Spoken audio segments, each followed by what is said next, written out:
Hi, welcome to this training video about the installation of Kubernetes on Raspberry Pis.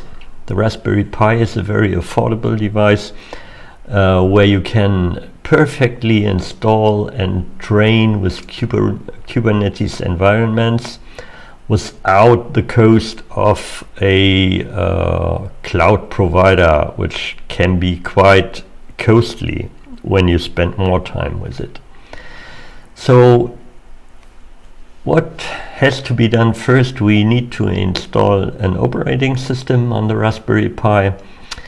There are instructions on the raspberrypi.org software page, and following these instructions there is a installation program I have already downloaded and installed. It's the Raspberry Pi Imager, which allows you to write the operating system to an SD card image. And this is a pretty simple process, and you can very easily follow these steps. Just the first step is to choose an OS operating system. There are a couple of options here: Raspberry Pi OS, other general purpose OS.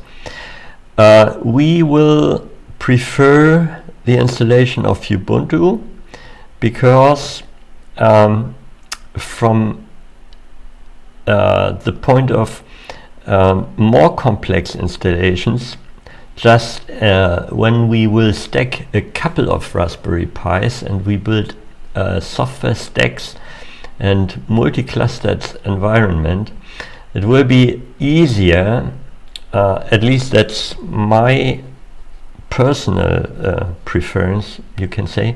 It will be more easy to Google the problems that have to be solved when it comes to operate a multi-host, multi-clustered environment. And for this reason I will pick here other general purpose OS, and I will pick here Ubuntu.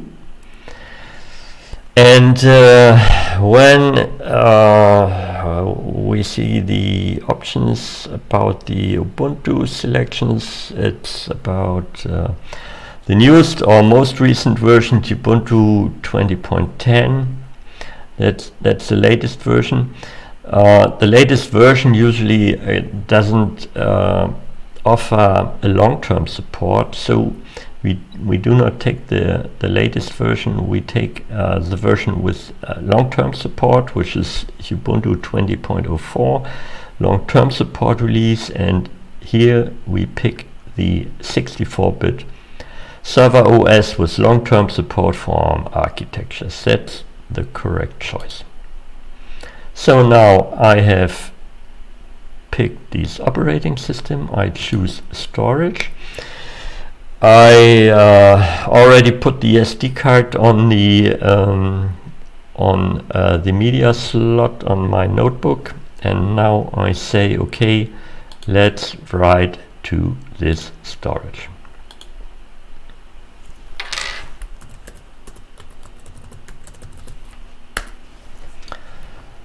Okay, now this is a process that takes a couple of minutes, and I'll be back with this video when the storage, the SD card is written. Okay, now the image is written to the SD card, and I put the SD card right into the card reader slot of the Raspberry Pi. I took a short video of this because the terminal which is attached to the Raspberry Pi, it's directly attached, and I can't operate it from my screencast device on my host machine where I do the screencast. So that's a short impression on the booting sequence on the Raspberry Pi. And all we need from this, we have to take two steps. We have to to log in initially and change the password. And we have to note the IP address of the Pi so that we can access the Raspberry Pi SSH per SSH from the host console. So you see a few operations here during the initial boot. Keys are generated, SSH keys for SSH access, but it takes a very short time until the system boots initially. So now I will move the video a little bit farther. So yeah, what I'm doing here, that's the interesting part. The IP address in my local area network where to access the Raspberry Pi, and what I've skipped now by moving the video forward, I've changed the password to Ubuntu Pi. So the login is Ubuntu and the password Ubuntu Pi. Okay, now next step is we'll do a remote login. I will just enable the screen key so it's more obvious what I'm doing here, which commands I type. So now let's SSH into the Raspberry. SSH Ubuntu at 192.168.1.1.4.5. Okay, authenticity can't be established. Yes, of course, we need to establish the authenticity. The password Ubuntu Pi. Here we go. Now that's our first boot sequence, and we are now with an Ubuntu on the Raspberry Pi. Now let's have a little I'm not sure if that's installed by default. We can do neofetch. No, it's not installed by default, but we can do a sudo apt install neofetch, which just gives us a couple of informations about operating system, hardware, resources, and so on. Well, that's basically the same as you will see in a hardware sheet, but so to say, it's a short impression on what device we are here operating and what the how the hardware is equipped. Okay, that takes a bit longer as I expect, so I will pause the recording. Okay, so neofetch installed. Now I will open neofetch and I'll see we do have Ubuntu 2004, Raspberry Pi Model 4, uptime. Not sure why it's uptime 1 hour. That's a bit surprising. CPU, memory. Well, that's it. So now next step is we need to prepare the Kubernetes installation. There are a couple of manuals available. Let's say if we Google for Kubernetes Raspberry Pi. How to build a Kubernetes Pi cluster using. There are a couple of manuals, but most of these manuals suffer from just focusing on a single host installation or cluster with multiple Raspberry Pis. But I haven't at least not yet found a manual or a good instruction how to install a multi-cluster and multi-node environment. And also we start with a simple, very simple basic installation on one Raspberry. We will continue this installation to operate a multi-host, multi-cluster environment on, say, at least 3 devices. So now build a Kubernetes cluster with Raspberry Pi open source. Well, I just pick one of these, and the step we have to take is we have to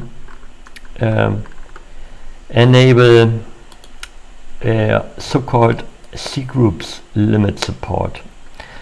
Cgroups limit support means that Kubernetes wants to take control about the hardware resources of the environment. It means we can specify how many CPUs to use and how many memory to use, and that will be later useful when we need to fine-tune our installations, not consuming the total amount of hardware of the environment. So this is an important step, because without this step our installation will fail. So now what I have to do is, there's a file which is called command line.txt. I will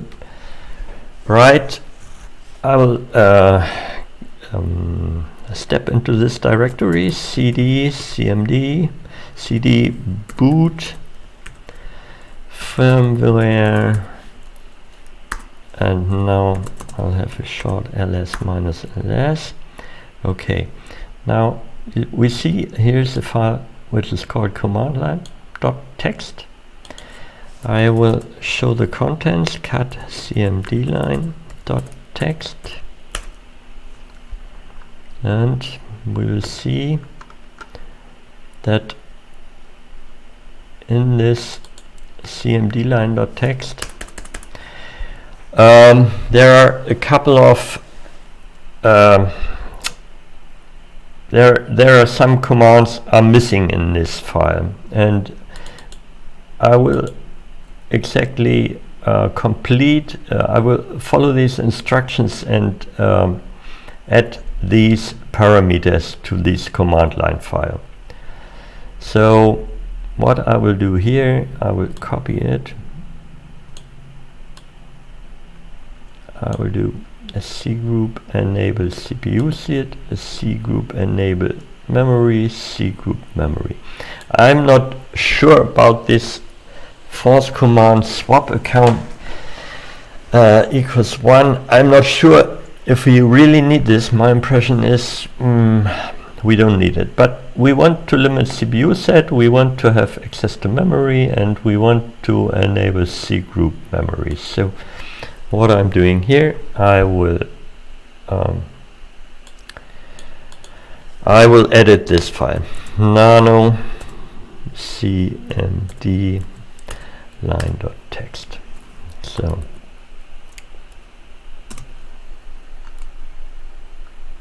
I will just append the copied buffer to the contents of this file. Okay, now I will write it. Okay, now that's what I have been doing wrong. I need sudo writes, so I don't save this buffer, but I say okay, let's sudo it. Same procedure, and now let's cgroup CPU set memory, write out, okay, exit. So that's what we've done. Now next step is we will reboot the system with these settings.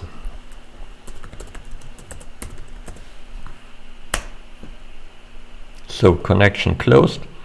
I'll be back in a moment once the reboot is completed.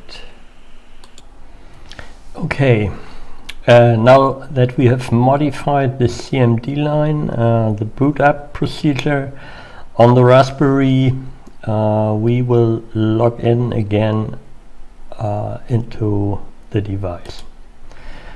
So let's SSH 145 Ubuntu Pi. Okay, now we have done a basic installation of Ubuntu on the Raspberry. We have modified the boot up sequence on the Raspberry, or modified or let's say extended to allow for C groups and for memory.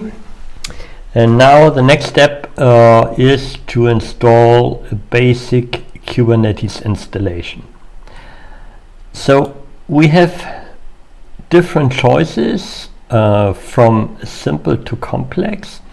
On a single node we can install Kubernetes, and we can install on a single node also a clustered installation. Clustered means we have multiple independent clusters that can be configured independent of each other, and each cluster has a couple of nodes which need configuration and will be maintained. Of course, a clustered installation is a far better resource usage of a Raspberry, because with a single node installation it's not really it's not a really well usage. You have still capacity, more capacity on the device as can be used with a single node installation. Okay, so you might stop here if you plan in the future, or you just go ahead with the clustered installation.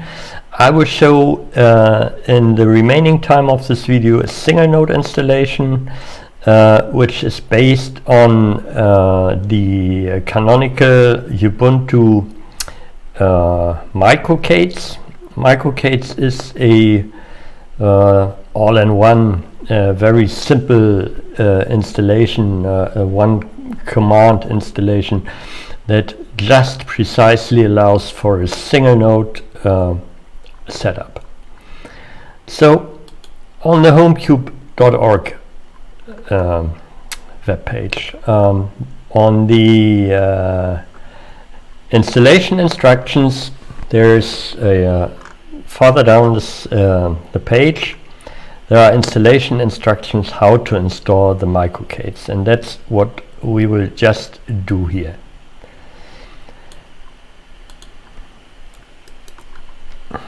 So now that will be updated on the web page. I know there is a more recent release, it's 1.20. I will take the 1.20 release. Okay, that still will need some time until everything is set up, downloaded and set up. So again, I'll pause the video here. Okay, the installation seems to be fine. Now I'll copy the other steps and we'll execute them. This is okay. I will need to switch off the screen key. Where is it? There is it.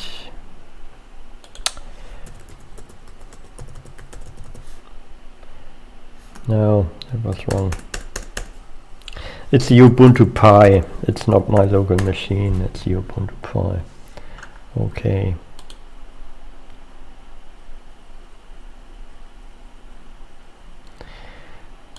So did that work? Now microcates status wait ready.